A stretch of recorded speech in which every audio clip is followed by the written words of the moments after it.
Thought I'd give y'all a little cold start real quick before I leave the house. I ain't started it up or drove it.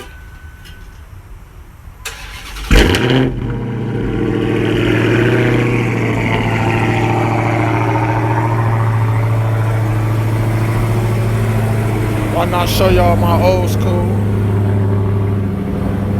I don't get to drive it. I'm gonna start driving it.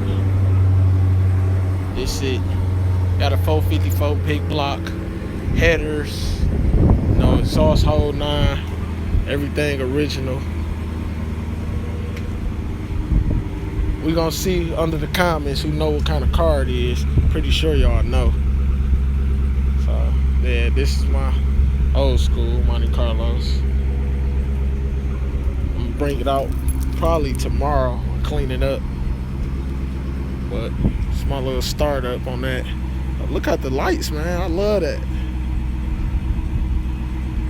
I love that. Yup.